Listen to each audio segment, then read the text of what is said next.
It's an alternate ending, and it's an extra spicy why choose alternate ending. So it's a group scene, and it's very long. It's like 10,000 words of just pure smut. I look forward to that QR code. Hi, neighbor. This is Bob Lingle of Good Neighbor Bookstore, and this is the Pre Order Podcast, where we talk with authors who have books coming out this year or later this year and encourage you to pick them up. Today's guest is Lindsay Maple. Lindsay is the author of Holly Jolly July, a book that just recently came out. It is a bisexual rom com, and it is spicy.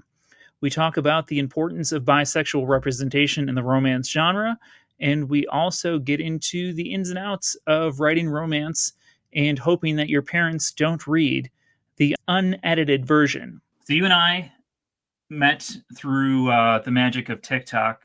I don't know when we started following each other, but I feel like it's been like 3 or 4 years now. It's been a while, and it's always awkward to initially start these because I'm used to just watching your videos, you're used to watching my videos, and never the paths shall cross. But here we are crossing paths.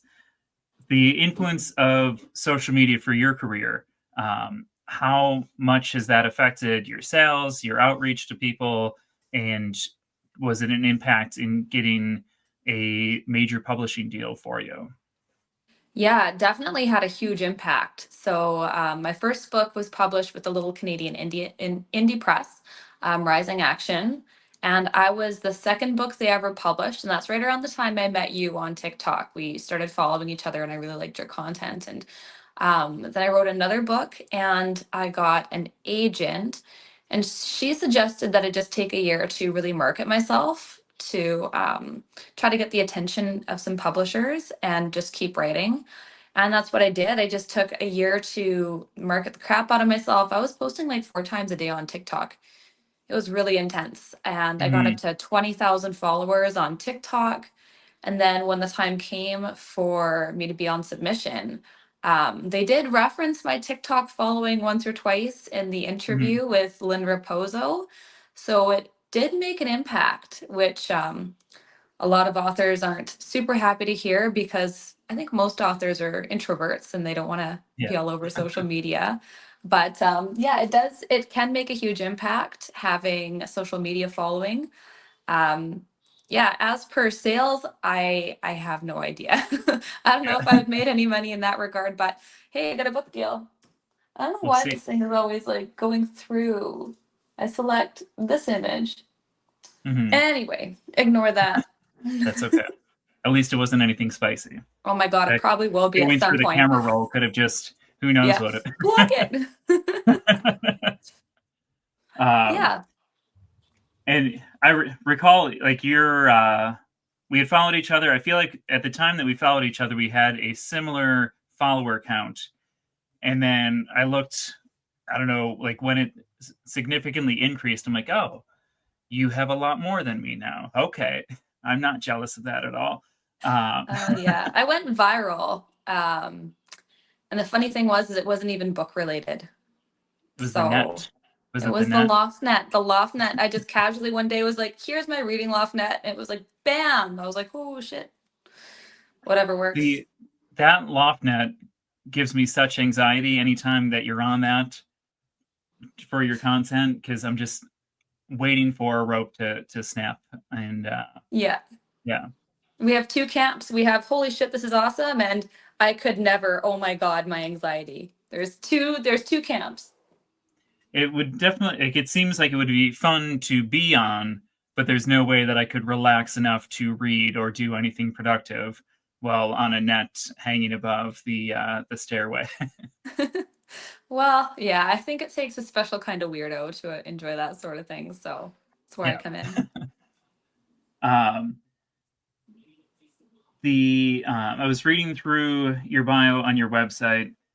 You have an interesting path, which I feel like just I'm assuming you're in the millennial bracket that we just have not a straight path of careers.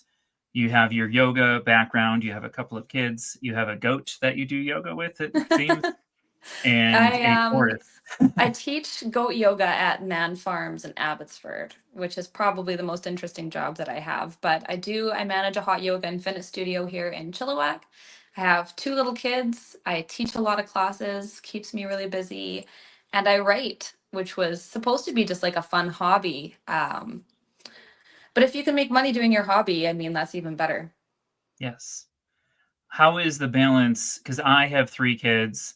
I have the idea that I would like to write, and sometimes I dabble. How do you manage writing, having a job, and children? My job isn't full time. Okay. So I do have some friends who are full time job people with kids and they are writers as well. And I have no idea how they do it.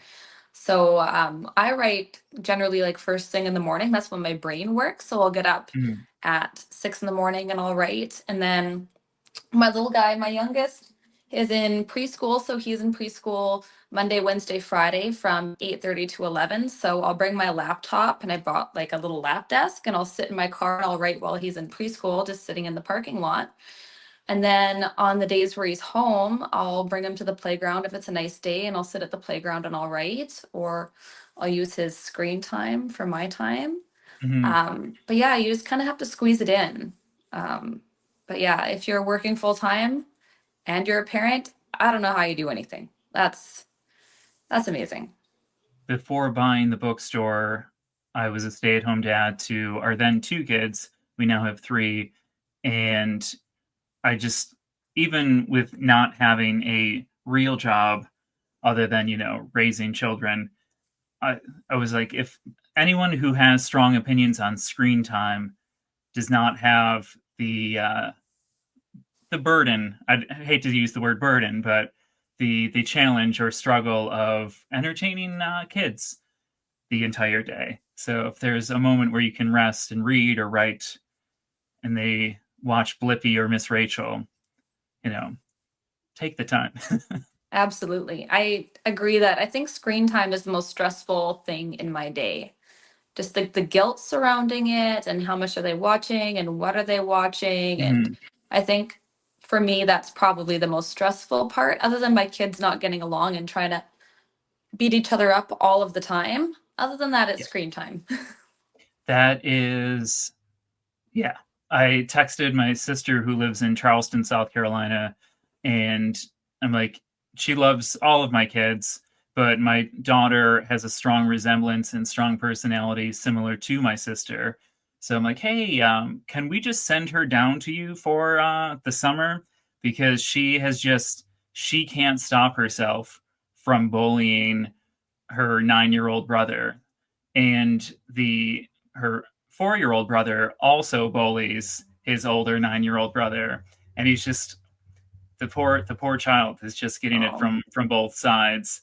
And I'm like, if we could just remove one of these kids for a little yeah. while, it would definitely lower my blood pressure, because she gets a look in her eye. I'm like, can you please just don't, Yeah, please. I can read what is going on in your mind right now and Yeah, just don't do it.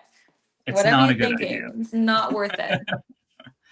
um on the topic of family and friends and writing romance, what is the level of awkwardness of when you're writing? Do you have it in your mind of, this person is not going to read this section, or do you hand them an edited manuscript with a fade to black version of the romance scenes? Yeah, so my mom will just skim past the spicy parts. I did make like a redacted version of my first book for my dad, but he couldn't wait to read it and he just read it and he's like, I read everything. I'm like, oh, dad, there are just some things you shouldn't know. Um, and then, yeah, it's really funny because this book that just came out is sapphic. And like, I'm Mhm. not closeted by any means, but because I'm married to a dude, people just assume certain things. So, like, when I got my book deal, my dad knew that it was a sapphic book, but then later on, I was talking to him about being bisexual, and he's like, I didn't realize you were. I'm like, Dad, you know the book that I wrote. You've seen the cover. He's like, well, that doesn't mean that. I'm like, I feel like if the genders were swapped here, it would be a little bit different. Mhm. So I'm really curious to see what he thinks of this book because I know he's going to read the spicy parts, and I can't stop him from doing that. To each their own. We're all adults. I don't have any shame. It be what it do. Yeah.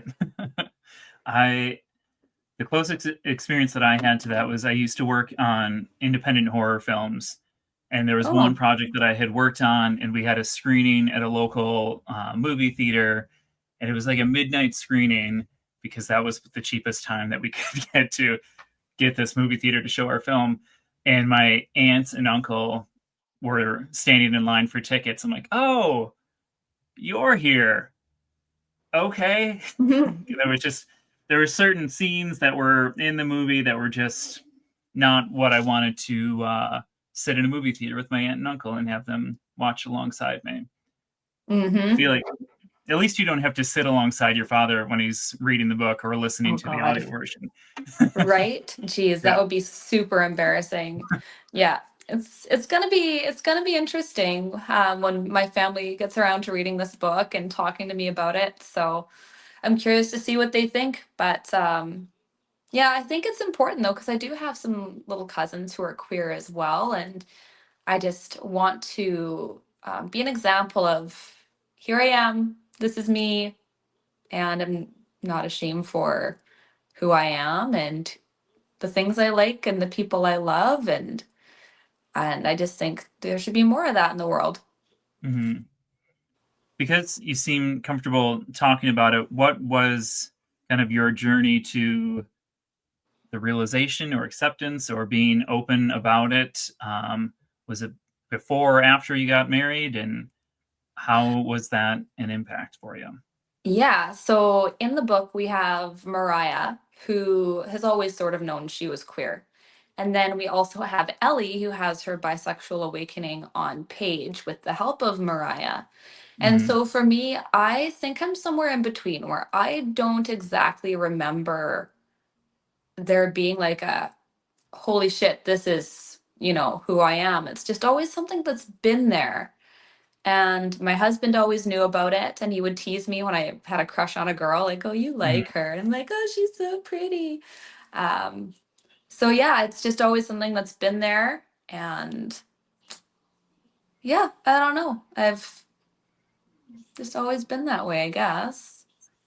On No the big lightning bolt for me. Okay, on the topic of your husband, you had referenced your husband as a muse, and I have to. When I saw the picture of him on your website, which I will bring up here. Oh, and then I looked at the cover of this book, the first book, not your basic love story. I'm like, this, the, I don't know if you're a fan of The Office, when Pam gives, is it Creed, two different pictures, but they're the same picture and he has to find the differences. Yeah, It's the same photo. it's the Um, same photo.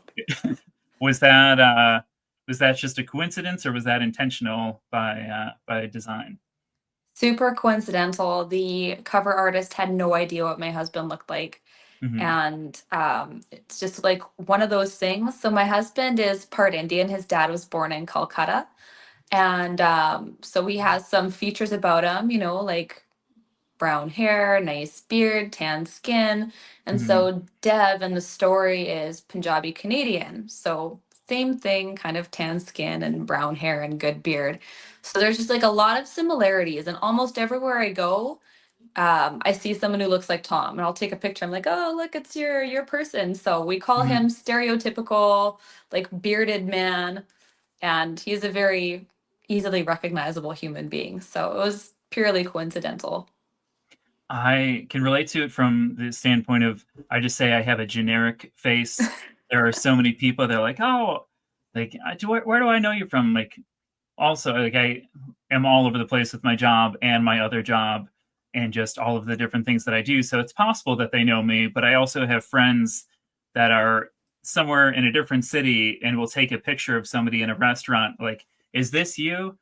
No, it's not me. And sometimes I seem like, is that me? No, no, not me. Yeah, I am stereotypical white man. Yes. Yeah. Yeah, that's like the version of my husband. So personality wise, very, very similar to Dev in that story. But culturally, Tom is not Punjabi. The cultural things in that book that Becky learned were all things that I learned when I moved to British Columbia from Alberta. So that's where I got that from. So on your book, Holly Jolly July. So the premise of it, I will let you kind of give the elevator pitch and the premise of the story, um, because you're going to do it better than I will. So it's like if you took a Hallmark movie and you picked it upside down and you gave it a good spanking, is like what I like to say. It's inside out, upside down, very spicy version of a Hallmark where you have the girls going to the small town, they seem to meet the perfect guy, everything's going great. Then everything gets twisted around and everything goes wrong, and the women seek revenge on these men who have wronged them by pranking them. And so instead of the girls going to the small town and falling in love with the guy and staying in the small town, they fall in love with a girl and they run away together to the big city to make their dreams come true. Nice. No spoilers. No spoilers. Well, it's a romance novel. Everyone knows it's going to be a happy ending. Yes, but what intrigued me about it, besides just having gotten to know you virtually, um, currently there's been several Christmas films that have been filmed outside of Buffalo, which is where I'm from and live an hour and a half from now. Right now, Mario Lopez is in Buffalo shooting a Hallmark movie that's like it's a Hallmark movie set around the Buffalo Bills. I don't know what the storyline is other than that, but just the idea, because holiday films are generally filmed in the summer. And it's hilarious that they're filming them frequently in Buffalo, which gets plenty of snow, but they're going to film it in June and July when there is no snow and have to bring in fake snow. Just the whole idea of a summer rom com in the set Yeah. around Christmas is hilarious. Yeah, I was pretty surprised I went for it actually. I'm like, I'm not sure if they're going to like this book. It's really weird. But they did, and it turns out there's a lot of weirdos out there like me who are okay with a little dose of Christmas. The thing about this book too is it's a summer book, but you could also read it at Christmas time because it has lots of Christmas elements. I think it definitely has a lasting appeal where normally I'll bring in, because I'm ordering from like 5 or 6 different publishers and ordering seasonally, I always make the mistake of like, oh, I'll bring in some rom-com books from HarperCollins. I'll bring in some rom-com books from Penguin Random House. And I just lose track of how many Christmas books I brought in. And then they're all showing up in October and early November. I'm like, oh, this is too many. But this is perfect that it has the appeal of the summer romance, but also the Christmassy spirit as well. Yeah, you can just leave it on your shelves all the time. I intend to do so. I don't know if I'll have it on the well. It'll go. It's in our prominent spot on the front table now, and then I'm sure I will bring it back for the Christmas season to be back there again. You So should you take a are. picture of it out front for me. I will. I will do that for you. Um, what There was a question that I had, and I should have written it down when I was thinking about it, but I didn't want to distract myself, and now that question is gone. Maybe it'll come back. Yeah. But what are some of your favorite authors in this genre? Oh man, that is a good question. So I love Nisha Sharma. She is just a force to be reckoned with. Super smart too. I just love her. Sierra Simone, again, like when I first picked up her books, I thought I was going to just be reading some smut, but it was some of the most intelligent writing I've ever read in my entire life. It was so good and so deep and thought provoking, as well as being very spicy. Really good. Christina Loren, I don't know what those two do together, but just like direct shot right to the heart. Just love them. Um, I really love Jenny Howe. I'm reading a book right now by who is it?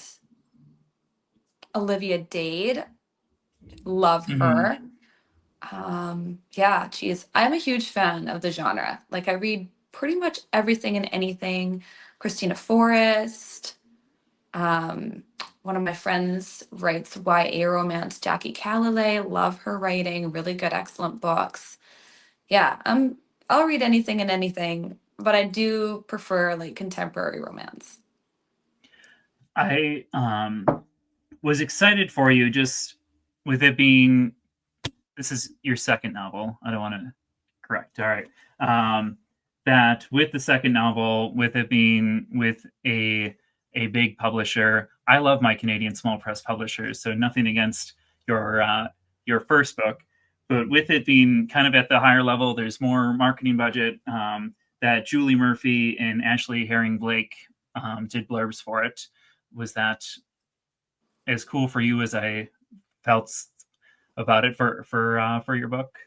I literally cried. Like when they were asking who I wanted to blurb the books, I put their names down just like can't hurt to ask, put their names down.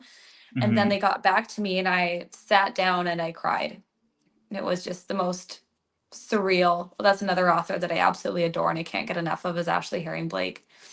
Yeah, just it was really incredible and it's still very surreal. And I've actually been in touch with both of them and we're doing book giveaways later this summer with signed copies of all of our different books. So Yes. yeah, it's pretty amazing. I think that's probably one of the coolest parts. That and getting free books from people. Yeah. It's and it's something that and I see Sierra Simone was also on there as well. But it's something that from a bookseller standpoint, or even more so a book buyer standpoint, when I'm going through and ordering books, and every season I have to look through approximately 6,000 different titles. So one of the things that I look for is like, do I know the author? Is the book something that like would be compelling to our customer base?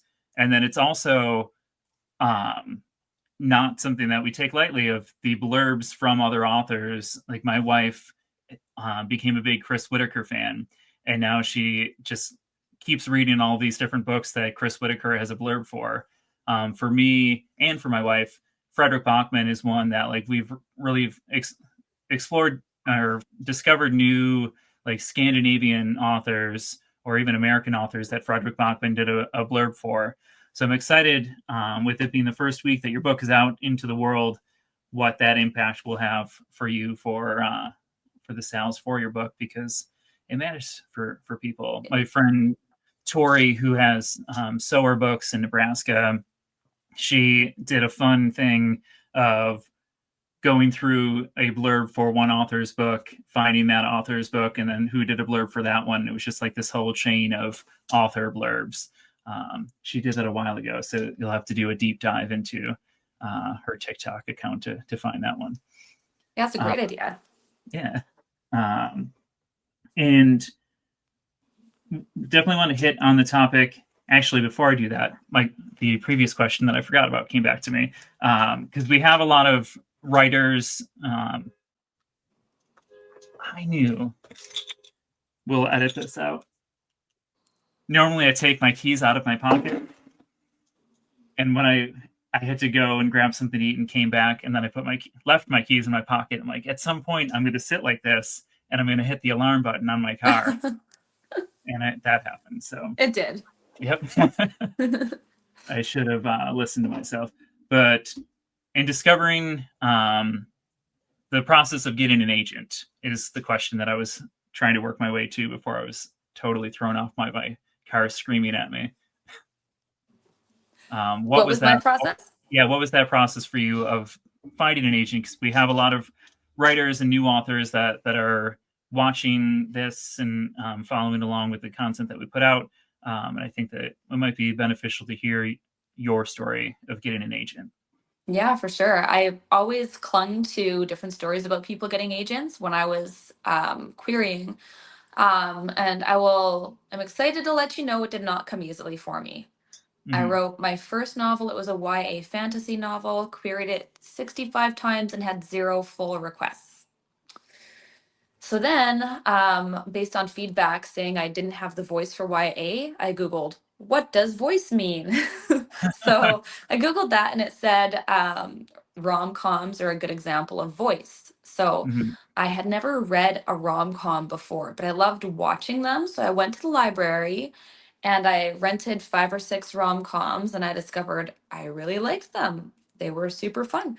So just as a exercise in voice, I sat down with no plan and started writing a rom-com. And that's where this book came out.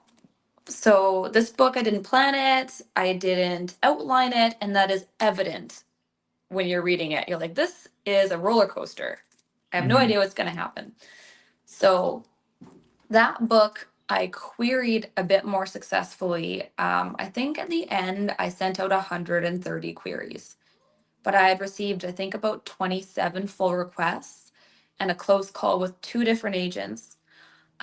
But in the end, they said no, which I get it now. It needed a bit more work than most agents are willing to put up with. But then I met Alex at Rising Action, and they were just starting um, their publishing house. And Alex was from Vancouver, and the book was from Vancouver, and we got along really, really well. And she was willing to put in the time and the effort to help me. So she signed me at their indie publishing place, and yeah, so she helped me revise it and get it all good. And it became a book that I'm really proud of, even though you can definitely tell that I've grown a lot in my writing since then and Holly Jolly July. So while I was querying that book, I was working on a new book.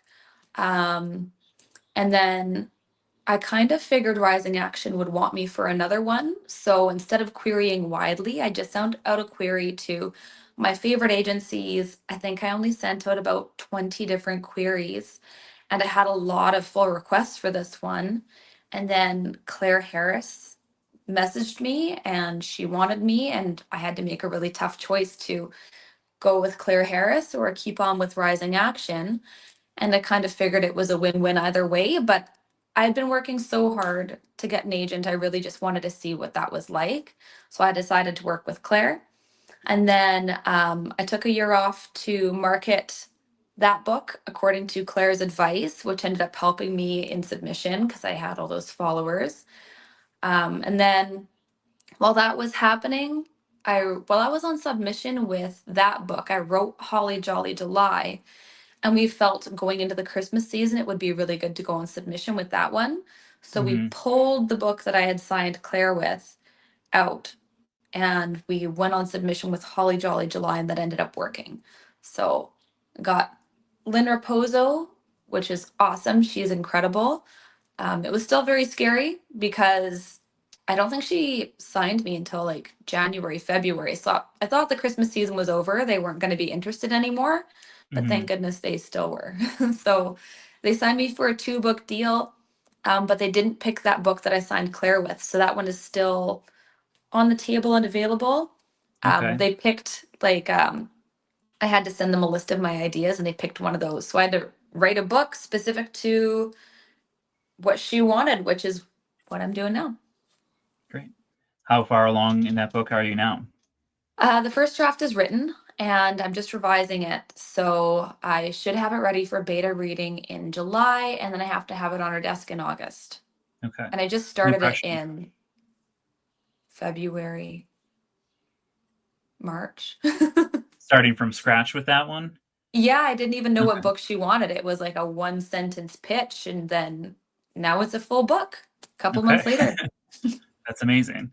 Um, what um, what is your process in terms of writing? Are you more of a planner or pantser? It seemed like you were a pantser for not your basic love story. Um, Yes. Sorry, I gotta fix this before something spicy pops up.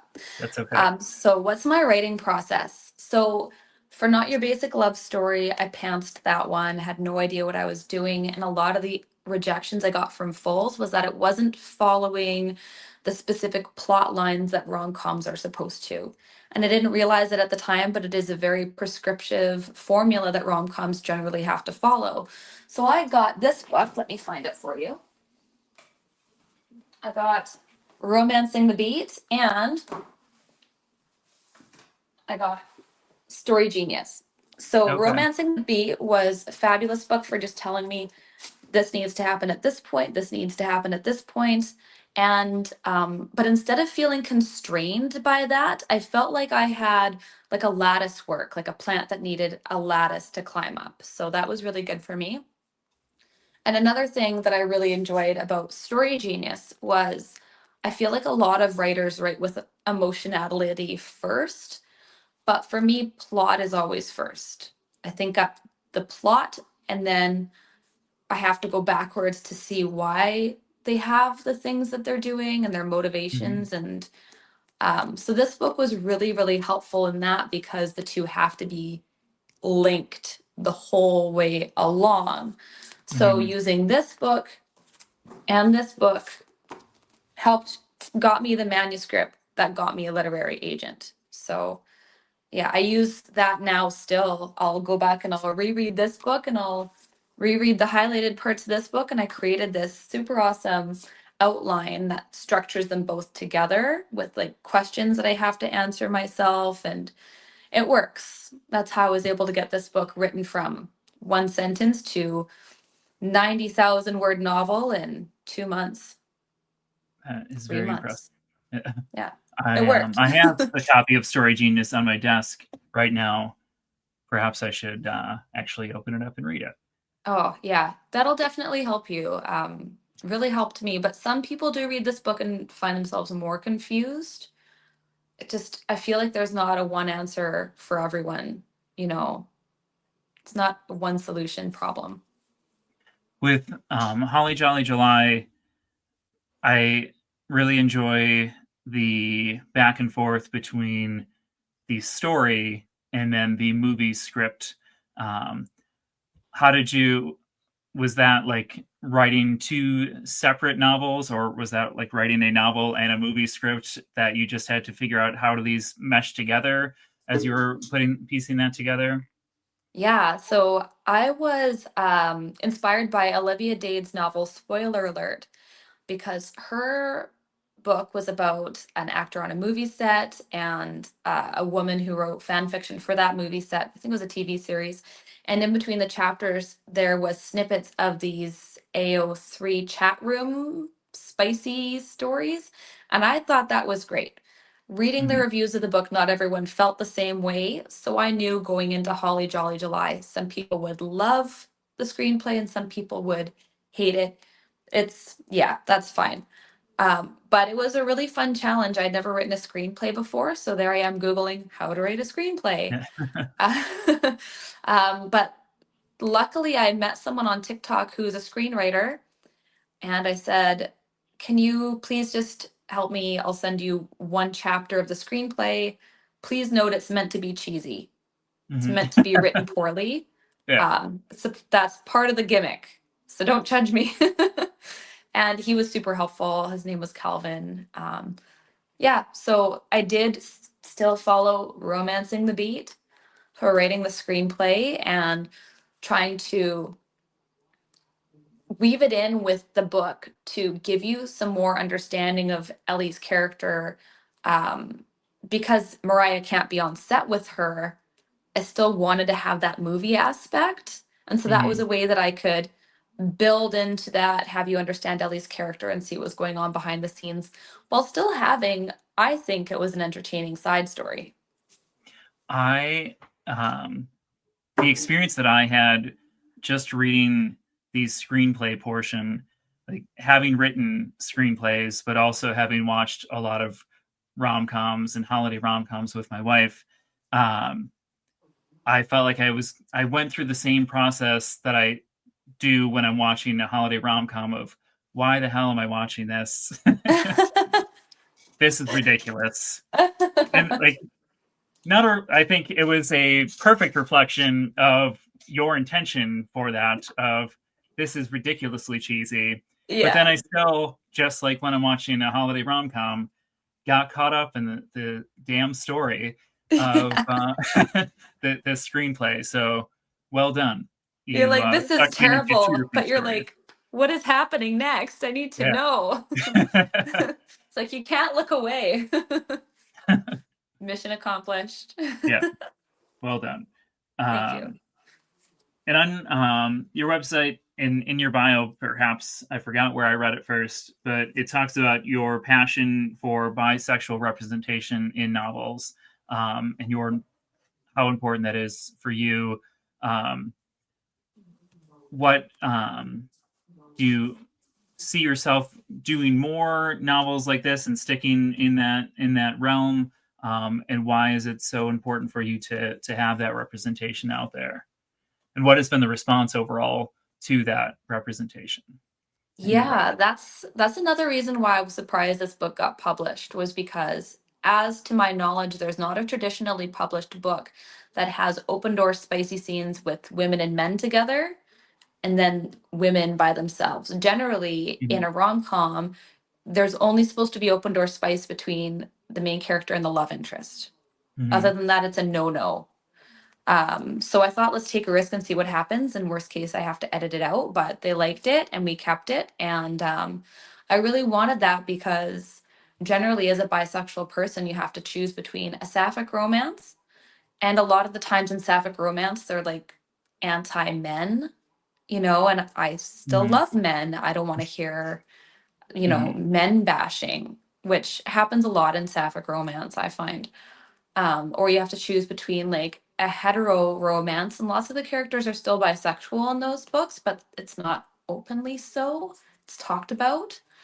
So I thought it would be really cool to have a book where you do get a little bit of both, where you don't have to choose. And yeah, I think that's the theme. Just like you don't have to choose, you can have it all.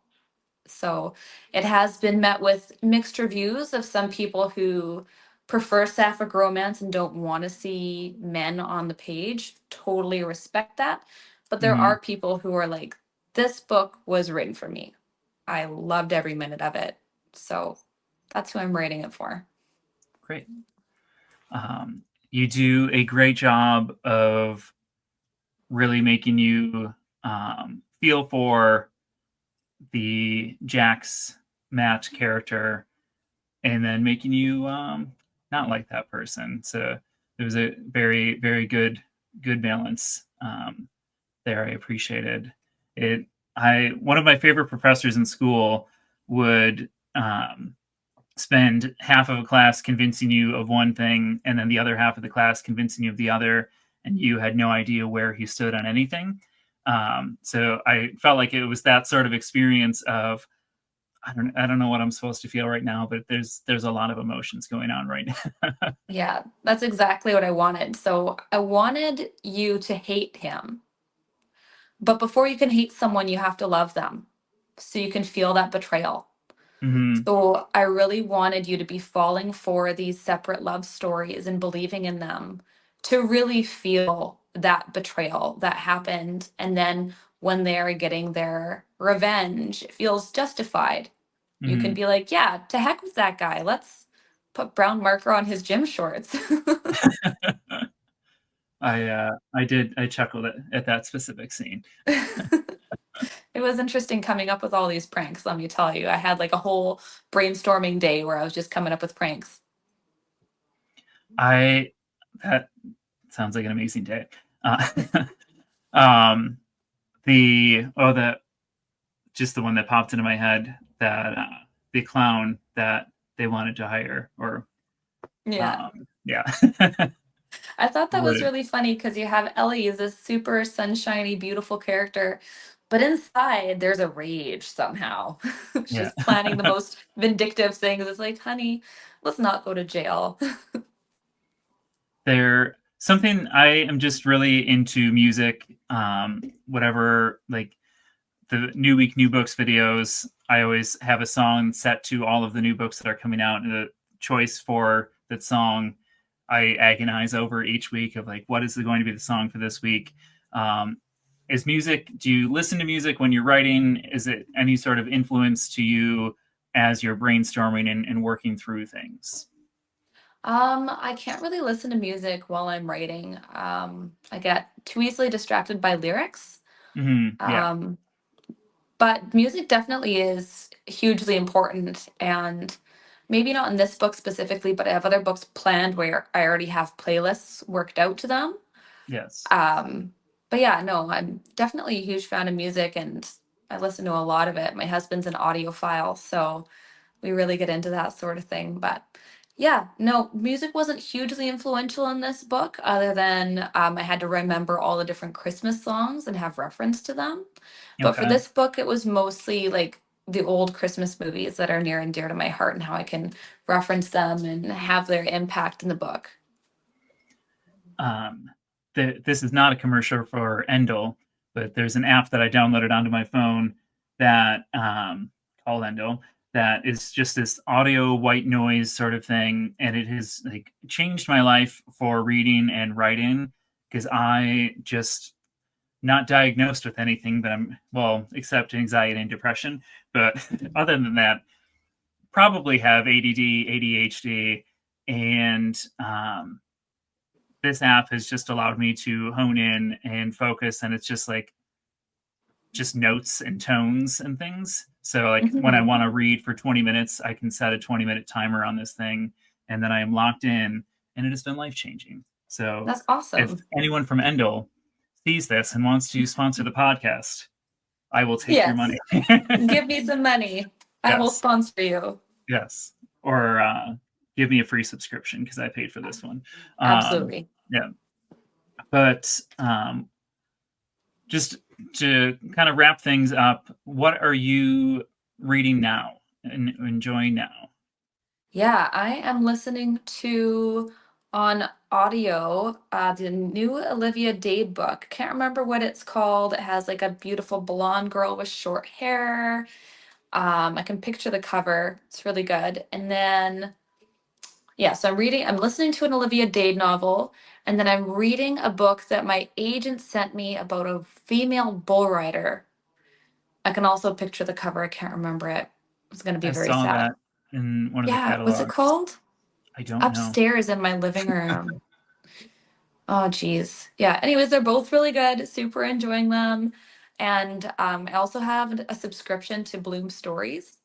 Okay. And I'm listening to Sierra Simone has an audiobook on there, and it has like every character has a different voice, and it's a sapphic fantasy novel. So I'm listening to that one too. So lots on the go. I'll have to circle back to the bull riding one because as I was doing my orders, I don't think I selected that one because I'm like, Oh no. who is going to want what is the audience going to be for female bull riding? But if you're enjoying it, I'll Yeah. if I I think didn't it's if I really didn't good grab because it's it, like a twist on the trope. It's so good. okay. The Yeah. trope of bull riding or the trope of Rome? I think usually with cowboy romances, it's like the man who's like the tough bull rider dude, but this is the Mhm. woman is the bull rider, and it's like this love struck puppy dog guy who's like, I really like her. Okay. That does, Yeah. you sold me. Now I have to figure out what it's called. So, I will message it to you and then you can okay. get it. Yeah, Okay. I think it's called Homebound or something. All right. Should have brought it with Message me. me. We'll add it. Yeah, We'll we'll add be it to the well. list. Yeah. Um, anything else that you'd like to add before we wrap up? No, just I guess keep being awesome and doing what you're doing. And yeah, if there's anything I can do to help support your bookstore, I'll continue liking and commenting on all your stuff. Great. Um, and we haven't received the bookmarks yet, but for anyone who orders the book, we will have bookmarks that have a QR code that has a is it an alternative ending or Yeah, just scene? it's an alternate ending and it's an extra spicy why choose alternate ending. Okay. So it's a group scene and it's very long. It's like 10,000 words of just pure smut. I look forward to that QR code. You'll have to let me know how it goes.